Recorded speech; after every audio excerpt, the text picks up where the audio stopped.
6 years ago, David Collins disappeared after a heated argument with his wife Melissa during what was supposed to be their romantic getaway in the Colorado mountains, leaving no trace behind. The 34-year-old software engineer from Denver had vanished without explanation, plunging his family into tragedy and depression while leaving the mountain community of Breckenridge in complete confusion. Police considered various possibilities, from accidental fall to intentional disappearance, but couldn't solve the crime, causing deep outrage in Collins' family, who never lost hope, fighting tirelessly for the truth to come to light. Before continuing, subscribe and hit the bell. Here we reopen archived cases with respect and proof. The morning of August 15, 2016, started like any other vacation day for David and Melissa Collins. They had been married for 8 years and decided to take a long weekend in the Rocky Mountains to reconnect after months of work stress and marital tension. Friends described their relationship as solid but strained. David had been working excessive hours at his tech startup, while Melissa struggled with fertility issues that had been weighing heavily on both of them. The couple had booked a cabin near Breckenridge, a picturesque mountain town known for its hiking trails and serene lakes. According to Melissa's initial statement to police, they spent the morning hiking the Mohawk Lakes Trail, a moderate 3.2-mile trek that David had researched extensively online. He was known for his meticulous planning and love of outdoor photography, always carrying his GoPro camera to document their adventures. Witnesses at the trailhead parking lot remembered seeing the couple around 9:30 a.m. Sarah Martinez, a local guide, later told investigators that she noticed them because they seemed tense even before starting their hike. The woman looked upset, and the man kept checking his phone, Martinez recalled. It stuck with me because most couples come here to disconnect and enjoy nature together. The argument allegedly began during their descent around 2 p.m. Melissa claimed that David had been taking work calls throughout the hike, despite promising to leave his phone in the cabin. She said the tension escalated when he received what appeared to be an urgent email from his business partner, causing him to step away from the trail to make another call. I told him I was sick of being second priority to his company, Melissa tearfully explained to Detective Jennifer Walsh during her first interview. He got defensive and said I didn't understand the pressure he was under. We both said things we shouldn't have. According to Melissa's account, David stormed ahead on the trail after their fight, telling her he needed space to think. She claimed she sat by the lake for about 30 minutes, expecting him to cool down and return. When he didn't come back, she assumed he had walked back to the parking lot to wait in their rental car. But David Collins was nowhere to be found. Melissa's panic set in when she reached the parking lot and discovered their blue Toyota Camry exactly where they had left it, with David's wallet and car keys still inside. His phone was also in the vehicle, which immediately struck investigators as odd, since the argument had allegedly been about his constant phone usage. The initial search began at 6 p.m. that evening when Melissa called 911. Search and rescue teams combed the area around Mohawk Lakes through the night, using helicopters, trained dogs, and thermal imaging equipment. The rugged terrain presented numerous challenges: steep cliffs, dense forest, and several unmarked trails that branched off from the main path. For 3 intensive days, over 40 volunteers joined professional rescue teams in what became one of the largest search operations in Summit County that year. They found nothing. No clothing, no equipment, no sign that David Collins had ever been there beyond the initial sightings at the trailhead. The case quickly shifted from a search and rescue operation to a missing persons investigation. Detective Walsh interviewed Melissa multiple times, noting inconsistencies in her timeline and emotional responses that seemed rehearsed according to internal police reports. However, without evidence of foul play, authorities had no choice but to treat David's disappearance as a voluntary missing person case. David's family refused to accept that explanation. His younger brother, Marcus Collins, drove from Phoenix to join the search efforts, insisting that David would never abandon his responsibilities or his wife, regardless of their marital problems. "My brother was many things, but he wasn't a quitter," Marcus stated during a local news interview. "Something happened to him out there, and we're not going to stop looking until we find answers." The Collins family hired private investigator Tom Richardson, a former FBI agent specializing in missing persons cases. Richardson's preliminary investigation raised several red flags about Melissa's story, including her decision to wait nearly 4 hours before calling for help and her refusal to take a polygraph test advised by her attorney. As weeks turned into months, the media attention faded, and the official search was suspended. David Collins became another statistic in the thousands of people who disappear in America's national parks and wilderness areas each year.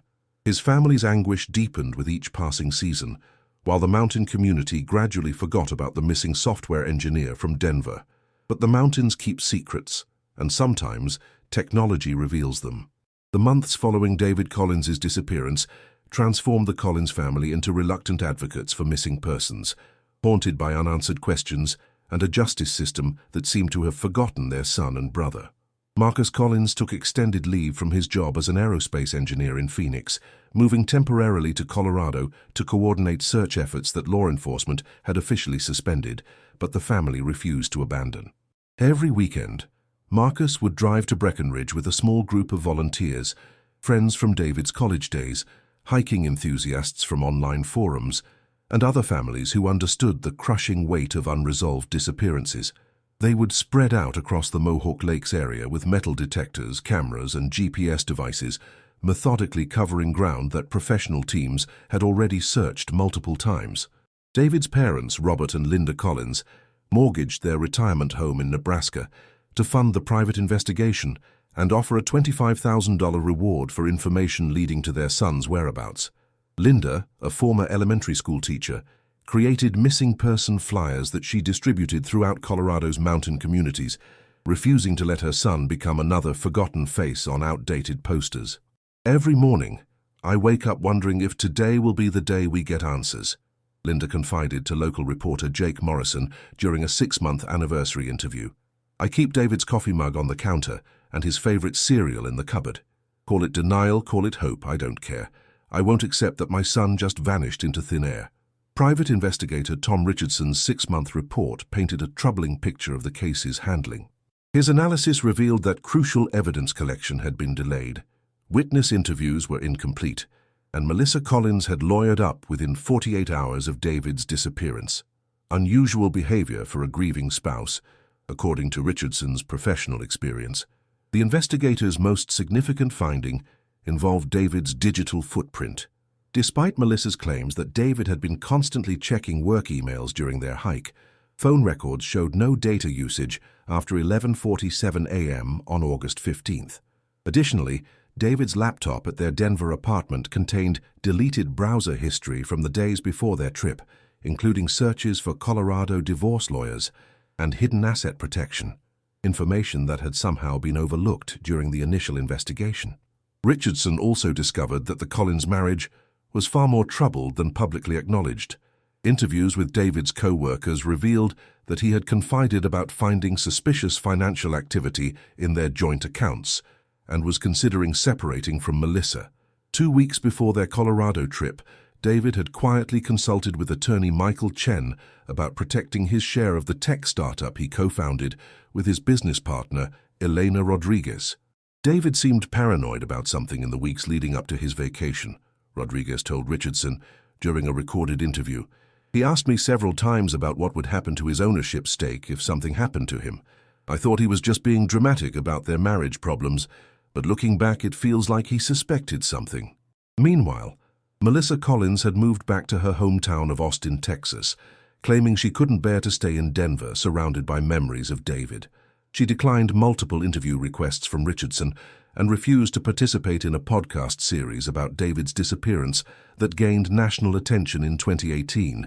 Her behavior struck many as odd for a woman whose husband had vanished without explanation.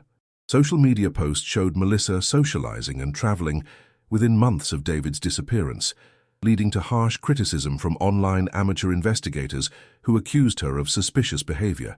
However, without concrete evidence, authorities maintained that public judgment shouldn't be confused with legal guilt. The case took an unexpected turn in early 2017 when hikers discovered David's distinctive red North Face jacket hanging from a tree branch approximately 2 miles from the Mohawk Lakes Trail. The jacket was turned over to the Summit County Sheriff's Office, where forensic analysis revealed no DNA evidence other than David's and no signs of struggle or violence. Detective Walsh, who had been promoted to sergeant by this time, admitted that the jacket's location raised more questions than answers. "It was found in an area we had searched extensively," she explained during a case review meeting with the Collins family. "Either we missed it during the initial search, which is possible given the terrain, or it was placed there after our teams had moved on." The discovery reignited search efforts and media attention, but failed to generate any substantial leads. The jacket's pristine condition after months in the wilderness suggested it hadn't been exposed to the elements for long, supporting theories that David's disappearance involved human intervention rather than an accidental fall or animal attack. Marcus Collins refused to let hope die, despite the lack of progress. He created a detailed timeline of David's final weeks, interviewing everyone from David's dentist to his favorite coffee shop barista, searching for any detail that might provide insight into his brother's state of mind or potential enemies. The most heartbreaking aspect of the investigation was its impact on David's relationship with his 8-year-old nephew, Marcus's son, Tyler. David had been Tyler's favorite uncle, the one who taught him about computers and took him camping every summer. Tyler's innocent questions about when Uncle David would come home served as constant reminders of the family's unresolved grief. "Tyler keeps asking if Uncle David got lost because he forgot to bring his compass," Marcus shared during a support group meeting for families of missing persons. "How do you explain to a child that sometimes people just disappear and we never find out why?" The Collins family's ordeal became a case study in the limitations of missing person investigations and the emotional toll of unresolved disappearances. Their story was featured in several true crime documentaries, each raising awareness about the thousands of people who vanish each year in America's wilderness areas without leaving definitive evidence of their fate. As the second anniversary of David's disappearance approached, the family faced a terrible reality. Their son, brother, and uncle had become a ghost, remembered but not found, mourned but not laid to rest. None of them could imagine that a piece of technology David loved would eventually speak for him from the depths of a mountain lake. By 2018, the search for David Collins had transformed from desperate urgency into a ritualistic pilgrimage that the Collins family performed with religious dedication but diminishing expectations. Marcus had returned to his job in Phoenix, but continued making monthly trips to Colorado, often bringing Tyler along to maintain the boy's connection to his missing uncle and to teach him that family never abandons family, no matter how impossible the situation becomes. The private investigation had officially concluded after 18 months and $40,000 in expenses, with Tom Richardson delivering a final report that raised serious questions about Melissa's involvement but provided no actionable evidence. The former FBI agent's professional assessment was blunt. Either David Collins orchestrated his own disappearance with remarkable sophistication, or someone close to him arranged for his permanent absence. Given the evidence, voluntary disappearance seems highly unlikely. Robert Collins, now 67 and showing the physical toll of chronic stress, had developed a heart condition that his doctor directly attributed to the unresolved trauma of his son's disappearance. Linda had started attending grief counseling, but found it inadequate for addressing the unique torture of ambiguous loss, mourning someone who might still be alive, holding on to hope that felt increasingly foolish with each passing season. The most devastating aspect of David's continued absence was how it had fractured relationships throughout his social circle. College friends stopped calling because they didn't know what to say. Co-workers avoided mentioning his name around Elena Rodriguez, who had been forced to buy out David's ownership stake in their startup to keep the business operational. Even well-meaning neighbors began treating the Collins family with the careful politeness reserved for people touched by inexplicable tragedy. Now I invite you to leave in the comments where you are watching us from and the exact time you're hearing this story.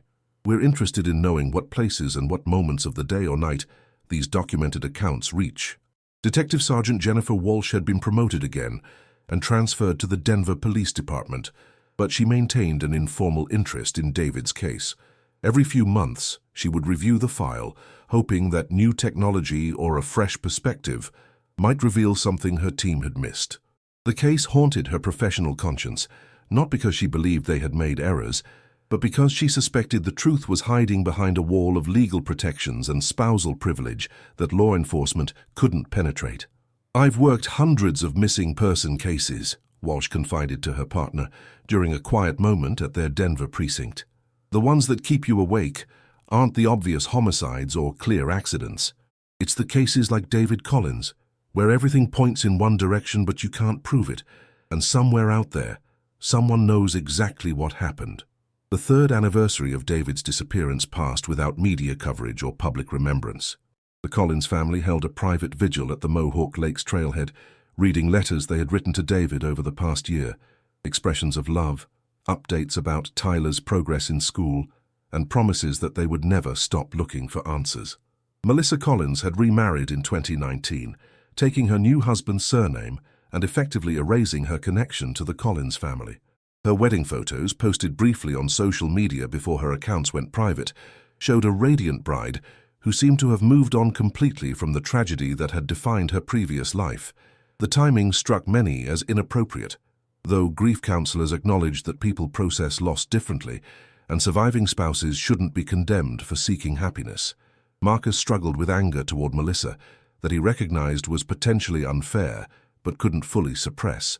During therapy sessions mandated by his employer after his work performance declined, he explored the possibility that his suspicions were driven by a need to blame someone for his brother's disappearance rather than accept the randomness of tragedy. Maybe I need her to be guilty because the alternative, that David really did just vanish without explanation, is too terrifying to accept, Marcus admitted during one session. If someone as careful and responsible as my brother can just disappear, what does that say about the safety of anyone we love? The case had attracted the attention of several amateur investigators and true crime enthusiasts who analyzed every detail online, developing elaborate theories that ranged from plausible to bizarre. Some focused on the timeline inconsistencies in Melissa's story, while others explored connections to David's business dealings or potential gambling debts that had never been substantiated. YouTube channels dedicated to unsolved mysteries featured David's case regularly, often with dramatic thumbnails and sensationalized titles that Marcus found exploitative, but Linda secretly appreciated because they kept David's name in public consciousness. The family had learned to ignore the conspiracy theories and focus on legitimate leads, though legitimate leads had become increasingly rare. Elena Rodriguez, David's business partner, had established a small memorial scholarship in David's name at their alma mater, Colorado State University. The scholarship supported computer science students from small towns, reflecting David's background growing up in rural Nebraska. Rodriguez maintained hope that David would someday return to claim credit for the program, though she privately acknowledged that hope was becoming harder to sustain. The most painful reminder of David's absence was Tyler's gradual transition from asking when Uncle David would come home to asking why Uncle David had left. Marcus realized that his son was beginning to construct childhood memories that didn't include the uncle who had been such an important presence in his early years. Tyler drew a picture of our family last week, Marcus shared with Linda during one of their regular phone calls. He included David, but drew him as a ghost floating above the rest of us. When I asked him about it, he said Uncle David was watching over us from heaven. I didn't have the heart to tell him we still don't know if David is dead. As 2020 approached, the Collins family faced a new reality. David's disappearance was transitioning from a recent tragedy to an old wound that would define their family narrative forever. They had exhausted their financial resources, emotional energy, and investigative options without obtaining the closure they desperately needed. Linda began talking about making peace with never knowing what happened to her son, though she continued maintaining his room exactly as he had left it. Robert started discussing the practical necessity of having David declared legally dead to resolve estate matters, a conversation that felt like a betrayal even though it was legally sensible. The mountain wilderness that had claimed David Collins continued its eternal cycle of seasons, indifferent to human grief and the unanswered questions that echoed through the valleys where search teams had once called his name. But mountains also preserve secrets, and sometimes technology retrieves what was thought to be lost forever. The spring of 2022 brought an unusually early snowmelt to the Colorado Rockies, revealing landscapes that had been hidden beneath winter's grip for longer than anyone could remember. Climate scientists attributed the dramatic thaw to shifting weather patterns, but for outdoor enthusiasts, it represented an opportunity to explore areas that had been inaccessible for months. Jake Peterson and his girlfriend Amy Chen were experienced underwater photographers from Boulder, who specialized in documenting Colorado's alpine lakes for environmental research.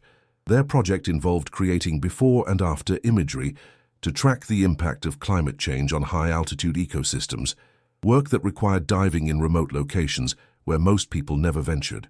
On May 14, 2022, nearly 6 years after David Collins's disappearance, Peterson and Chen arrived at Blue Lake, a pristine alpine body of water approximately 1.2 miles northeast of the Mohawk Lakes Trail.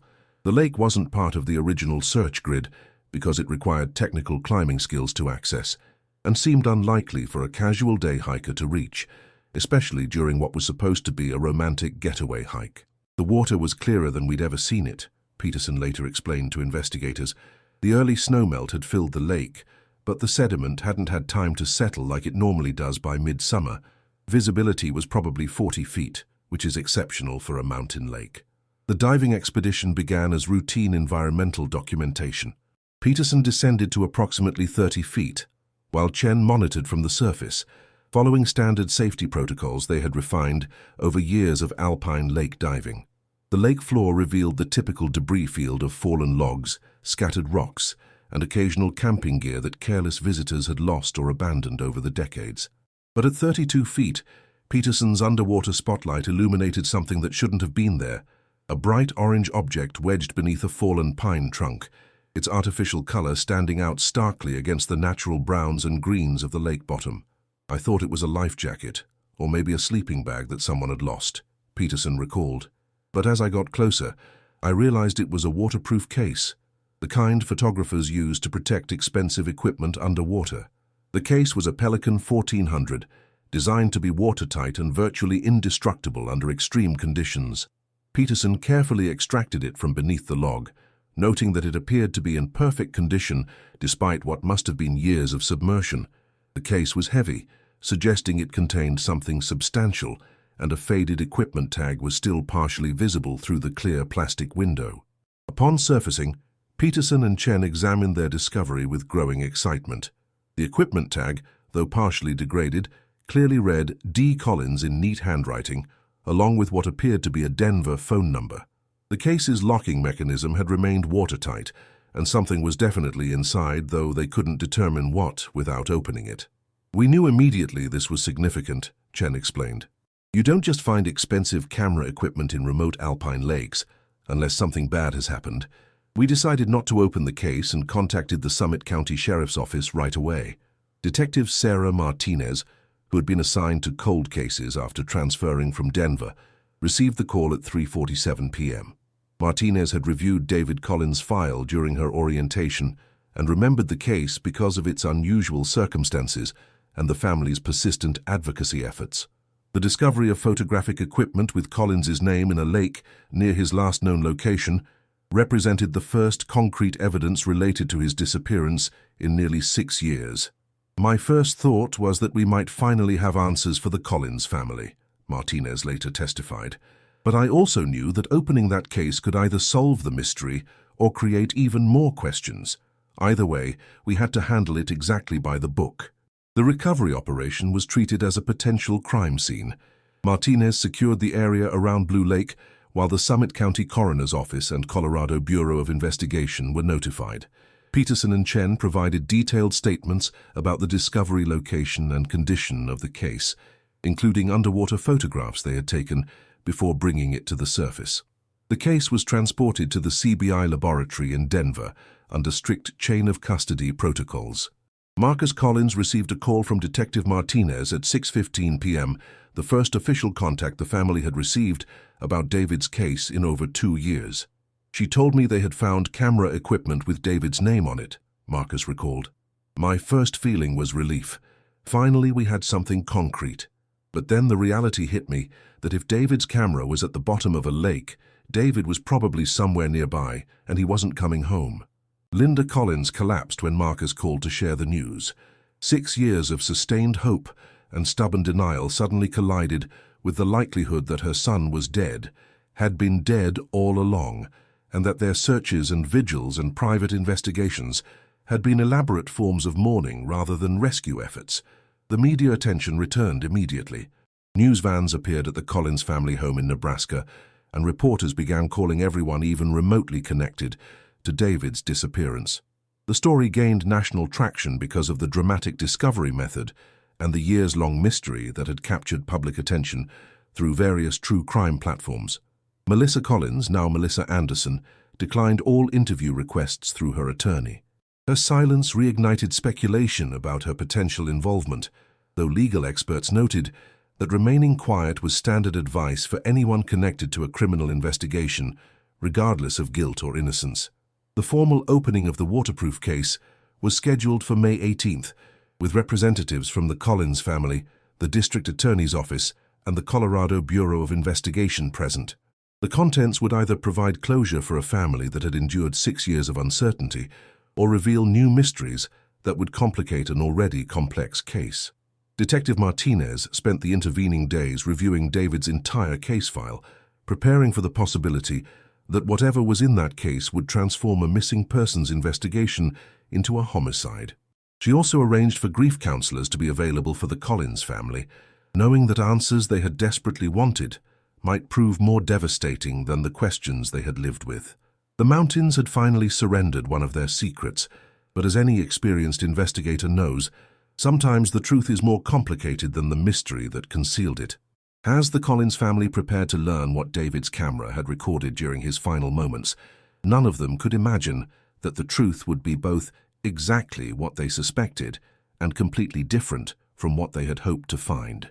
The sterile conference room at the Colorado Bureau of Investigation felt more like a funeral parlor than a government facility as the Collins family gathered on May 18, 2022, to witness the opening of David's waterproof case.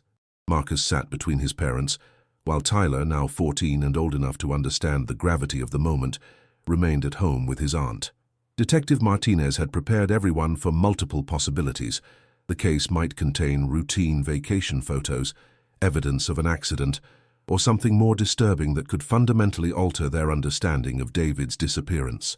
CBI forensic specialist, Dr. Rebecca Foster handled the case opening with methodical precision, photographing each step of the process for potential court proceedings. The Pelican case's seal released with a slight hiss, indicating that its watertight integrity had been maintained throughout its years underwater.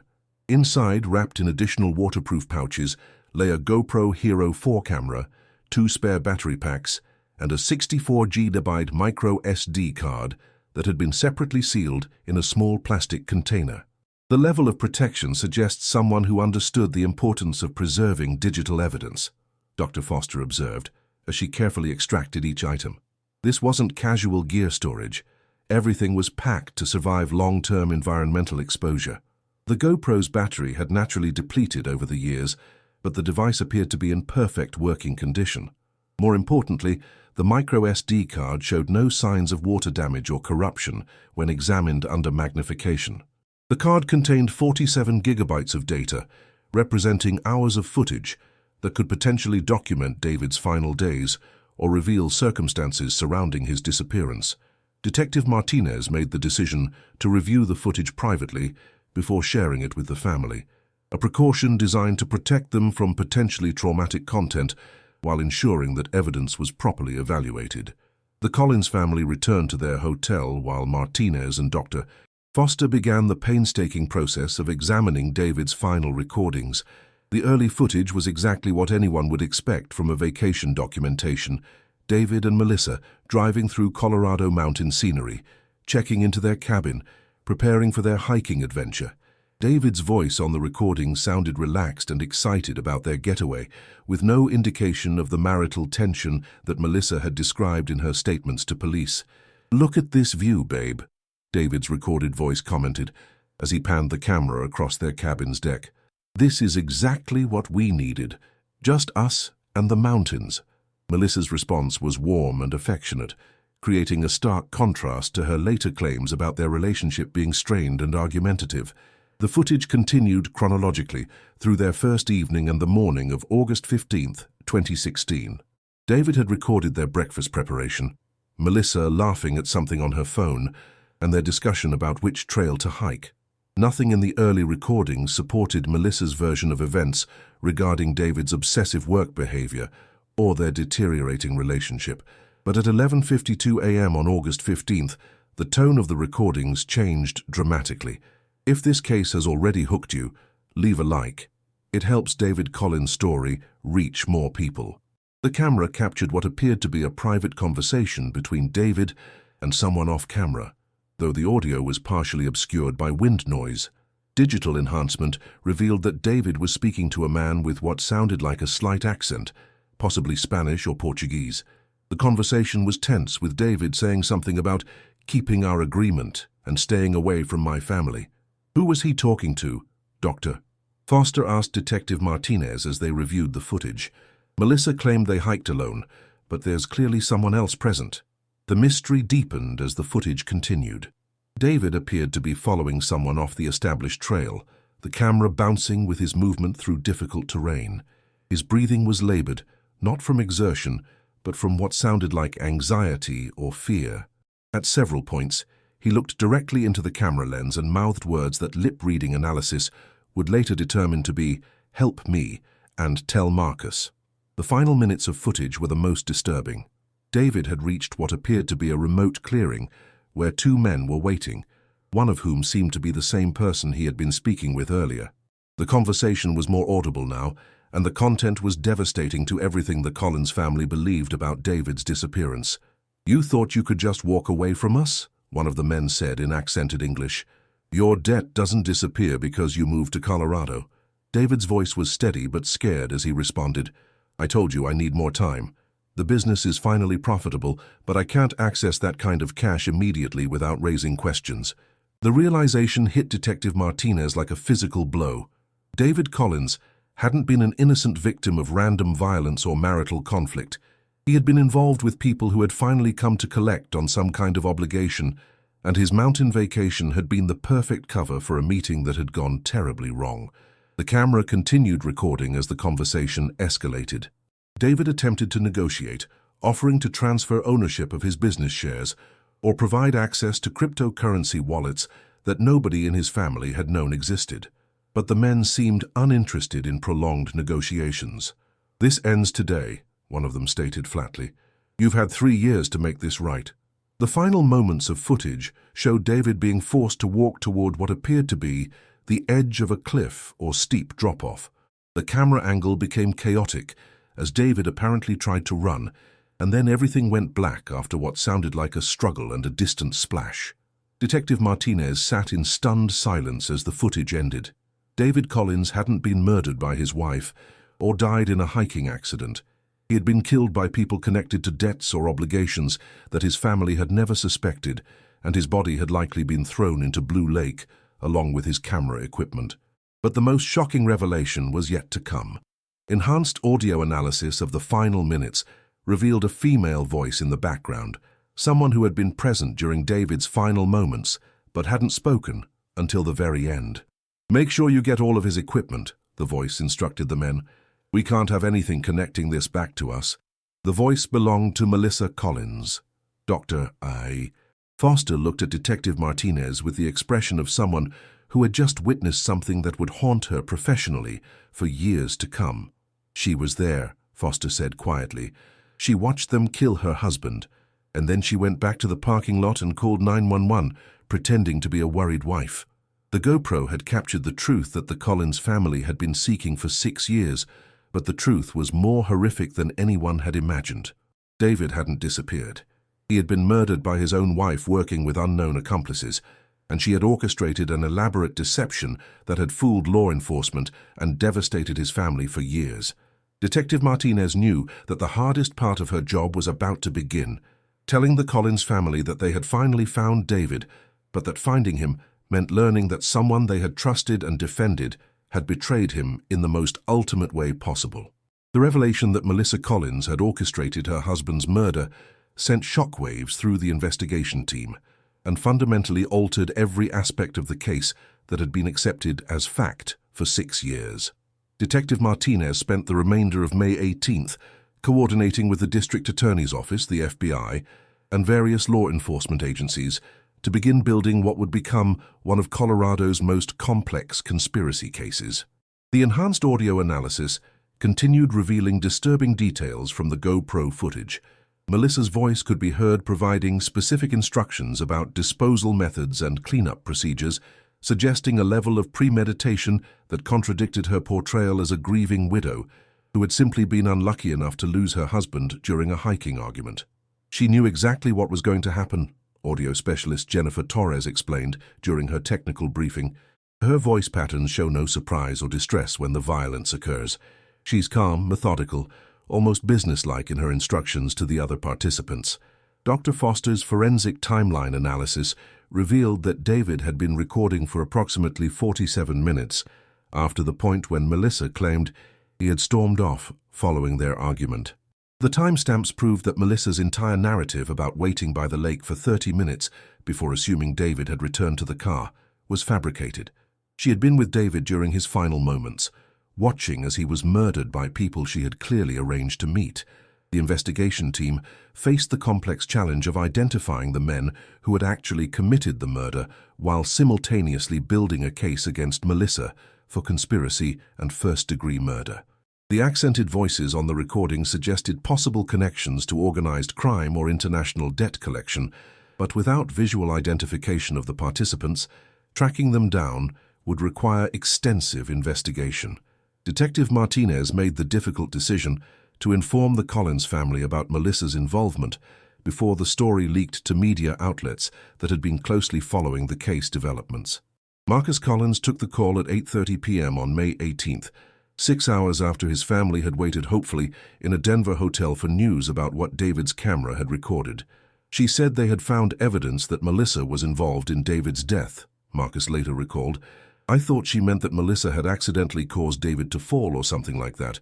I never imagined that my sister-in-law had hired people to kill my brother. Linda Collins required medical attention after learning the truth about David's disappearance. The 69-year-old woman had spent 6 years defending Melissa against public suspicion, organizing support networks for her daughter-in-law, and even contributing financially to Melissa's living expenses during the months following David's disappearance. The realization that her compassion had been manipulated by her son's murderer triggered a cardiac episode that required emergency hospitalization.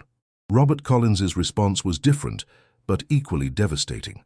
The retired mechanic sat in complete silence for over an hour after receiving the news, then quietly asked Detective Martinez if Melissa had ever shown any remorse or concern for the family's suffering during the 6 years she had maintained her deception.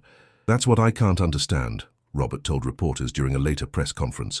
We treated her like a daughter. We included her in every search, every vigil, every family gathering where we remembered David. She looked us in the eyes and accepted our comfort while knowing she had killed our son. The arrest warrant for Melissa Anderson, formerly Collins, was issued on May 20th, 2022, charging her with first-degree murder, conspiracy to commit murder, and obstruction of justice. FBI agents arrested her at her Austin home, where she had been living under her new married name, working as a marketing consultant and apparently maintaining a completely normal life while the Collins family suffered through their prolonged grief. Melissa's arrest made national headlines because of the case's unusual circumstances and the dramatic nature of the GoPro evidence. Legal experts noted that video evidence of a murder conspiracy was relatively rare in criminal cases, and the footage would likely make Melissa's prosecution significantly more straightforward than typical homicide cases that rely on circumstantial evidence. However, Melissa's defense attorney, high-profile criminal lawyer Patricia Vance, immediately challenged the admissibility of the GoPro footage, arguing that David's recording of his own murder violated Colorado wiretapping laws and that the evidence had been obtained without proper warrant procedures. Vance also claimed that the audio enhancement techniques used to identify Melissa's voice were scientifically unreliable and prejudicial to her client. This case represents a dangerous precedent where ambiguous audio recordings enhanced by questionable technology can be used to prosecute someone for the most serious crimes imaginable, Vance stated during Melissa's arraignment. My client maintains her innocence and looks forward to challenging this evidence in court. The legal maneuvering around the GoPro evidence revealed the complexity of prosecuting a case based primarily on recordings that the victim had made of his own death. Colorado's legal system had never dealt with similar circumstances, and both prosecution and defense teams knew that the precedents established would influence future cases involving digital evidence and victim-recorded crimes. Meanwhile, the investigation into David's actual murder expanded internationally. Voice analysis of the men heard on the recording suggested possible connections to drug trafficking organizations or illegal gambling operations that might have extended beyond Colorado's borders. The mention of David's debt and the 3-year timeline referenced in the recording led investigators to examine David's activities and financial records from 2013-2016 with renewed scrutiny. Elena Rodriguez, David's business partner, provided crucial information about David's behavior during that period. She revealed that David had seemed stressed and secretive during 2015 and early 2016, often taking mysterious phone calls and traveling unexpectedly to meetings he wouldn't discuss. Rodriguez had assumed these activities were related to securing additional funding for their startup, but the GoPro evidence suggested David had been involved in something far more dangerous. He asked me once what would happen to his ownership stake if he had to disappear for a while, Rodriguez told investigators. I thought he was being dramatic about his marriage problems, but now I wonder if he was trying to protect his assets from people who were threatening him. The financial investigation revealed that David had indeed been involved in high-stakes cryptocurrency trading and had lost substantial amounts of money in ventures that appeared to be connected to illegal activities. Bank records showed cash withdrawals totaling over $180,000 during 2015-2016, money that had seemingly vanished without explanation. More disturbing was the discovery that Melissa had been aware of David's financial problems and had been secretly communicating with people who claimed to be business partners, but whose backgrounds suggested connections to organized crime. Phone records revealed dozens of calls between Melissa and numbers registered to individuals with criminal histories involving fraud, money laundering, and violence. The case was becoming clear. David Collins had gotten involved with dangerous people through his cryptocurrency investments, had lost money that belonged to criminals, and when he couldn't repay his debts, his own wife had collaborated with his creditors to arrange his murder in exchange for forgiveness of the debt and possibly payment for her cooperation. As the investigation continued uncovering the full scope of Melissa's betrayal, the Collins family faced the terrible reality that their 6-year search for David had been undermined from the beginning by the very person they had trusted to help them find the truth. The mountains had preserved David's final testimony, but the testimony revealed a story of greed, betrayal, and calculated murder that would shatter everything his family believed about the people they loved. The investigation into David Collins's murder rapidly expanded from a single homicide case to a multi-jurisdictional operation targeting an international criminal network that had been operating across state lines for over a decade. FBI Special Agent Patricia Morrison, assigned to coordinate the federal investigation, discovered that David's case was connected to at least 12 other suspicious disappearances and financial frauds spanning from Colorado to Texas, Arizona, and Nevada. The breakthrough came when voice recognition software identified one of the men heard on David's GoPro recording as Victor Ramirez, a 42-year-old enforcer with connections to cryptocurrency fraud schemes operating throughout the American Southwest. Ramirez had been under federal surveillance for money laundering activities, but had never been directly connected to violent crimes until the Collins case provided concrete evidence of his involvement in murder. Ramirez was what we call a cleaner, Agent Morrison explained to the Collins family during a briefing session. His job was to eliminate people who couldn't pay their debts or who posed security risks to the organization. David wasn't his first victim, and unfortunately he wouldn't have been his last if we hadn't found that camera. The second voice on the recording belonged to Miguel Santos, a Brazilian national who had entered the United States illegally in 2014 and had been working as muscle for various criminal enterprises. Santos had no permanent address and used multiple false identities, making him significantly more difficult to locate than Ramirez. However, immigration records and cellular tower data from August 2016 helped investigators track his movements during the period of David's murder. The most shocking revelation emerged when investigators examined Melissa's financial records in detail. Beginning in January 2016, 7 months before David's death, Melissa had received regular cash deposits totaling $45,000 from accounts linked to the same criminal network that had been pressuring David to repay his gambling debts. The payments suggested that Melissa hadn't simply cooperated with David's killers. She had been working as an informant, providing them with detailed information about David's activities, financial resources, and travel plans. She was essentially a double agent, Detective Martinez explained during a press conference. While David thought he was trying to protect his family from his creditors, his own wife was feeding information to those same creditors about his efforts to avoid them. Bank surveillance footage from February 2016 showed Melissa meeting with an unidentified man at a Denver coffee shop, passing him an envelope and receiving what appeared to be cash in return. The meeting occurred just 3 days after David had confided to Elena Rodriguez about his fears that someone was watching him and his concerns about protecting his business assets.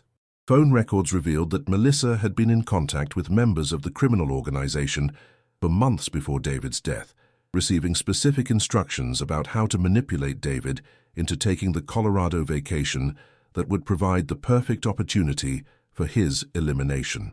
Text messages recovered from Melissa's phone included detailed discussions about David's hiking preferences, his tendency to bring camera equipment on outdoor adventures, and his trusting nature that would make him easy to lure into an isolated location.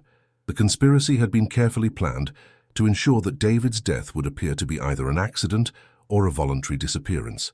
The location at Blue Lake was specifically chosen because it was remote enough to prevent witnesses, but accessible enough for Melissa to reach without arousing suspicion.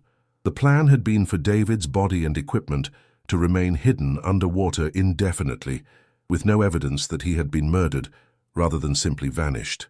However, the criminal organization had made a crucial error. They underestimated David's technical sophistication and his habit of using redundant backup systems for his electronic equipment. While they had retrieved David's primary camera and phone, they hadn't realized that he had been simultaneously recording with a backup GoPro that he had concealed in his hiking pack as a security measure. David was paranoid about losing important footage, Elena Rodriguez testified during Melissa's preliminary hearing. He always carried multiple cameras and backup storage devices. If he was going somewhere dangerous, he would definitely have taken precautions to preserve evidence of what happened to him. The investigation revealed that David had suspected for weeks that his life was in danger. Hidden files on his laptop contained encrypted documents outlining his debts, his fears about Melissa's behavior, and his suspicions that she was providing information to his creditors. He had been planning to confront her about her betrayal during their Colorado trip, not knowing that the trip itself was a trap designed to eliminate him. One encrypted file, discovered by FBI computer specialists, contained a message that David had apparently intended to send to Marcus, but never transmitted. "If something happens to me, don't trust Melissa. She's been lying about everything. Check our bank accounts and look for payments she can't explain. I think she's working with the people who want to hurt me." The revelation that David had known about Melissa's betrayal added another layer of tragedy to his death.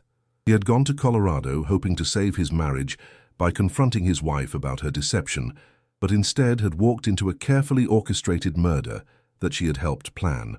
Victor Ramirez was arrested on July 12, 2022, at a casino in Las Vegas, where he had been conducting business under a false identity.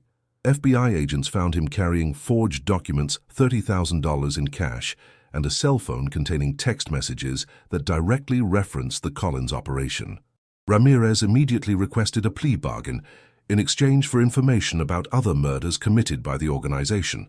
Miguel Santos proved more elusive, but international cooperation between American and Brazilian law enforcement agencies eventually located him in São Paulo, where he had been living under his real name and working as a security consultant. Santos fought extradition for 8 months before being returned to Colorado to face charges of first-degree murder and conspiracy. The criminal network's full scope continued expanding as federal investigators followed financial trails and communication records. At least 37 people across 6 states had been victimized by various schemes involving cryptocurrency fraud, illegal gambling operations, and debt collection services that frequently escalated to violence when payments weren't made promptly. David Collins had been targeted because his technical skills and business connections made him valuable to the organization initially, but his moral objections to their methods and his attempts to withdraw from their operations had made him a liability that needed to be eliminated. Melissa's willingness to betray her husband had made her a perfect asset for ensuring that his elimination appeared accidental rather than criminal.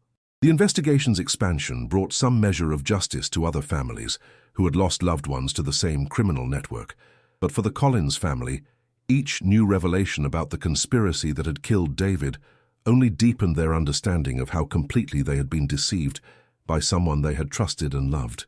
As Melissa's trial approached, the Collins family prepared to face the woman who had destroyed their lives while pretending to share their grief, knowing that no amount of justice could restore the 6 years they had spent searching for a son and brother whose killer had been sitting at their dinner table all along. The trial of Melissa Anderson for the murder of David Collins began on September 15, 2022, in Denver District Court, attracting national media attention due to the unprecedented nature of the evidence and the shocking betrayal at the heart of the case. Prosecutor Janet Williams opened with a statement that captured the essence of the crime. This case represents the ultimate violation of trust. A wife who conspired with criminals to murder her husband, then spent 6 years comforting his grieving family while knowing she was responsible for their pain. The prosecution's case rested primarily on the GoPro footage, which provided direct evidence of Melissa's presence during David's murder and her active participation in planning his disposal. Enhanced audio analysis had isolated 17 separate instances where Melissa's voice could be clearly identified, including her instructions to the killers about destroying evidence and her coordination of the cover-up story that would deceive law enforcement. "Ladies and gentlemen of the jury," Williams continued during her opening statement, "you will hear the victim's own voice as he pleads for his life, and you will hear the defendant, his wife, the woman who promised to love and protect him, calmly organizing his death like she was planning a dinner party." Defense attorney Patricia Vance faced the nearly impossible task of explaining away video evidence of her client participating in a murder conspiracy. Her strategy focused on challenging the audio enhancement techniques used to identify Melissa's voice and arguing that her client had been coerced into cooperation by threats against her own life. "My client was as much a victim as David Collins," Vance argued. "She was terrorized by dangerous criminals who threatened to kill her if she didn't cooperate with their plan. She was trapped in an impossible situation where her choice was between her husband's life and her own." The prosecution methodically dismantled this defense by presenting evidence of Melissa's voluntary participation in the conspiracy over a period of months. Financial records showed the payments she had received for providing information about David, while text message exchanges revealed her active role in planning the logistics of his murder. Marcus Collins testified on September 20th, describing the 6 years his family had spent comforting and supporting Melissa while she maintained her deception. His testimony was particularly powerful when he recounted specific instances where Melissa had seemed genuinely grief-stricken and had actively participated in search efforts and memorial services. "She cried at David's memorial service," Marcus told the jury. "She held my mother when Mom broke down during the eulogy. She helped us organize searches and distributed missing person flyers with David's picture. Every tear, every expression of grief, every moment of apparent anguish was a lie designed to protect herself from suspicion." Linda Collins, now 71 and still recovering from the cardiac episode, triggered by learning of Melissa's betrayal, provided victim impact testimony that left several jurors visibly emotional.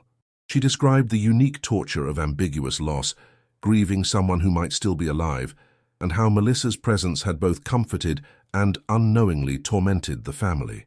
"I gave her David's wedding ring to keep," Linda testified. "I thought it would bring her comfort to have something of his. Now I know she was wearing the ring of the husband she had murdered while accepting our sympathy for losing him." The trial's most dramatic moment came when the GoPro footage was played in court. The courtroom fell silent as David's voice filled the room, pleading with his killers and attempting to negotiate for his life, while his wife coordinated his execution. Several spectators left the courtroom during the audio playback, unable to listen to a man's final moments. Victor Ramirez testified for the prosecution as part of his plea agreement, providing detailed testimony about how Melissa had approached the criminal organization with the proposal to eliminate David. According to Ramirez, Melissa had initially contacted them claiming she wanted to help David pay his debts, but had gradually revealed her true motive. She wanted her husband dead so she could inherit his business assets without the burden of his gambling obligations. She was cold, Ramirez testified. She talked about killing her husband like she was discussing getting rid of an old car that wasn't worth fixing. She even asked us if we could make it look like an accident so she could collect life insurance money. Miguel Santos, the second killer, had also agreed to testify in exchange for a reduced sentence. His testimony confirmed that Melissa had provided detailed information about David's hiking habits, his camera equipment, and his tendency to trust people even when he suspected danger. Santos described Melissa as the architect of the murder plan, with the actual killers serving merely as her instruments. She knew David better than anyone, Santos testified through a Portuguese interpreter. She knew exactly how to get him to that lake, exactly what to say to make him follow us away from the trail. Without her, we could never have gotten close enough to kill him. The defense's attempt to portray Melissa as a coerced victim collapsed under cross-examination when Prosecutor Williams presented evidence of Melissa's behavior after David's death. Rather than showing signs of trauma or guilt, Melissa had actively participated in media interviews, organized memorial services, and had even started dating within 18 months of David's disappearance. If Ms. Anderson was truly a terrorized victim, forced to participate against her will, Williams asked during closing arguments, why did she remarry and start a new life while David's parents mortgaged their home to fund searches for their son? Why did she smile in wedding photos while David's family was still distributing missing person flyers? The jury deliberated for less than 8 hours before returning guilty verdicts on all charges: first-degree murder, conspiracy to commit murder, fraud, and obstruction of justice. The speed of their decision reflected the overwhelming nature of the evidence and the shocking betrayal documented by David's own camera. Melissa showed no emotion as the verdicts were read, maintaining the same composed demeanor she had displayed throughout the trial. Her lack of remorse would later influence the judge's sentencing decision and confirm for many observers that her grief during the 6 years following David's death had been entirely fabricated. During the sentencing phase, victim impact statements from the Collins family revealed the full scope of damage caused by Melissa's deception. Beyond the obvious grief of losing David, the family had endured years of false hope, financial hardship from funding searches and investigations, and the secondary trauma of learning that their compassion had been exploited by his killer. She didn't just kill David, Robert Collins stated during his victim impact testimony.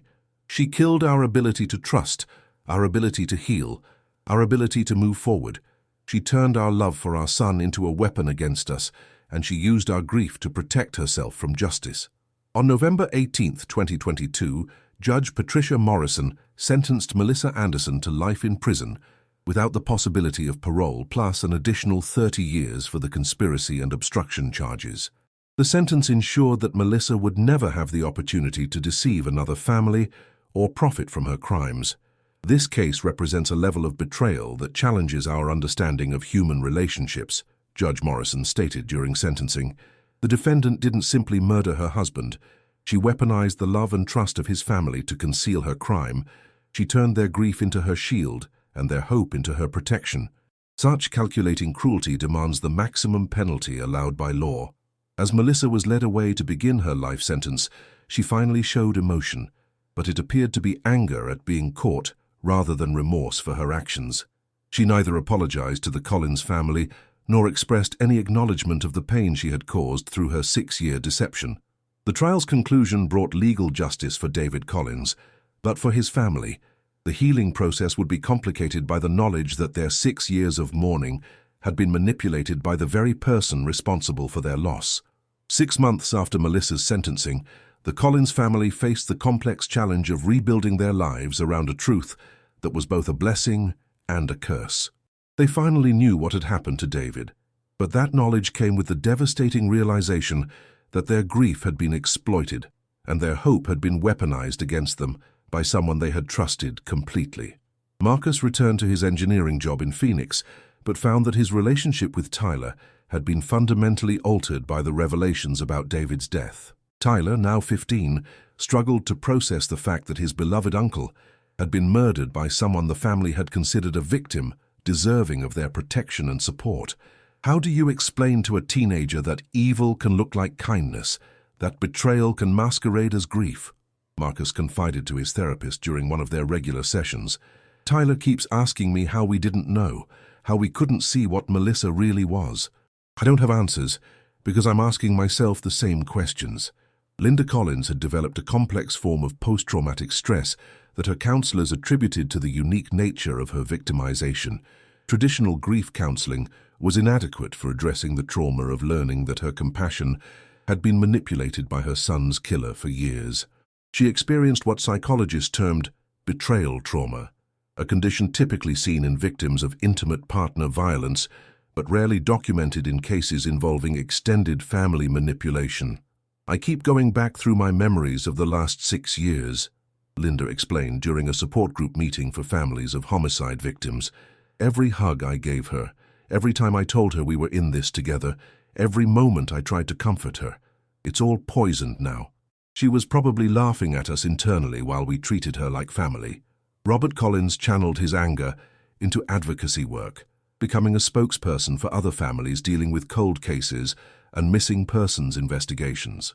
His experience with Melissa's deception had given him insight into how criminals manipulate the emotional vulnerabilities of victims' families, and he began working with law enforcement agencies to develop training programs for recognizing signs of family member involvement in disappearances. The hardest thing for families to accept is that sometimes the person asking for help finding your loved one is the same person who made sure they disappeared, Robert told a conference of investigators in Denver. "We trusted Melissa because she was David's wife, because she seemed to be suffering like we were. But suffering can be performed, and grief can be faked by people who have no conscience." The investigation into the criminal network that had employed Melissa and killed David continued expanding, ultimately resulting in 43 arrests across 7 states. The organization had been responsible for at least 19 deaths over 12 years, using sophisticated methods to make murders appear accidental or to ensure that bodies were never found. Detective Martinez received a commendation for her work on the case, but she privately struggled with guilt about the years that had passed before David's murder was solved. During interviews for a true crime documentary about the case, she reflected on the investigation's shortcomings and the lessons learned from David's death. "We should have been more suspicious of Melissa from the beginning," Martinez admitted. The inconsistencies in her story, her refusal to take a polygraph, her emotional responses that seemed rehearsed, these were red flags that we noted but didn't pursue aggressively enough. David might have gotten justice sooner if we had trusted our instincts about her behavior. Elena Rodriguez, David's business partner, established a foundation in David's memory that provided financial support to families dealing with unsolved disappearances. The foundation also funded research into criminal networks that target individuals through cryptocurrency fraud and illegal gambling operations. David was brilliant, but naive about the people he was dealing with, Rodriguez said during the foundation's first annual fundraiser. He thought he could outsmart criminals and protect his family through careful planning, but he underestimated how ruthless people can be when money is involved. This foundation is our way of helping other families avoid the trap that cost David his life. The most unexpected development in the case's aftermath came when Miguel Santos, serving a 25-year sentence for his role in David's murder, provided information that led to the recovery of David's body. Santos revealed that David hadn't been thrown into Blue Lake, as investigators had assumed, but had been buried in a remote location approximately 3 miles from where his camera equipment was found. The recovery of David's remains in March 2023, nearly 7 years after his disappearance, allowed the Collins family to finally hold the funeral they had been denied. The service was both a celebration of David's life and a memorial to the 6 years of uncertainty that had been stolen from them by Melissa's deception. "Today, we're not just burying David," Marcus said during his eulogy. "We're burying the lies that kept us from mourning him properly, the false hope that prevented us from healing, and the trust that was betrayed by someone who should have been grieving with us." The case attracted the attention of legal scholars and criminal justice researchers who were interested in the unprecedented nature of the evidence and the psychological manipulation involved in Melissa's deception. Several academic papers were published analyzing the case as an example of how criminals can exploit the emotional vulnerabilities of victims' families to avoid detection. Dr. Sarah Mitchell, a criminologist at the University of Colorado, used the Collins case as the foundation for research into what she termed grief manipulation, the practice of criminals using fabricated emotional responses to divert suspicion from themselves. Melissa Collins represents a particularly sophisticated type of criminal who understands that grieving families are desperate for someone who shares their pain, Dr. Mitchell explained in her research. By positioning herself as a fellow victim, she gained the family's protection and advocacy, effectively turning them into unwitting accomplices in concealing her crime. The GoPro footage that solved David's case became a landmark piece of evidence in criminal justice history, demonstrating how personal technology could provide evidence that traditional investigation methods might miss. Law enforcement agencies began developing new protocols for examining victims' electronic devices and digital evidence in missing persons cases. Tyler Collins, now 16, wrote an essay about his experience that was published in a national magazine devoted to crime victims' families. His perspective as a child who had grown up believing his uncle's killer was a family friend provided unique insight into the long-term effects of criminal deception on extended family members. "I used to think bad people looked different from good people," Tyler wrote. "I thought I would be able to tell if someone was dangerous or evil. But Aunt Melissa taught me that the scariest monsters are the ones who look like people you love, who sit at your dinner table and know your favorite foods, who remember your birthday and give you hugs when you're sad." As the Collins family continued working through the trauma of their experience, they found that their story had become a cautionary tale for other families dealing with missing loved ones. They began speaking at conferences and support groups, sharing their experience to help others recognize potential warning signs of family member involvement in disappearances. "We can't get back the 6 years we spent believing Melissa's lies," Linda Collins reflected during a victim advocacy conference in Denver. "But we can use our experience to help other families avoid being deceived the way we were. If sharing our story prevents even one family from going through what we endured, then something good will have come from David's death."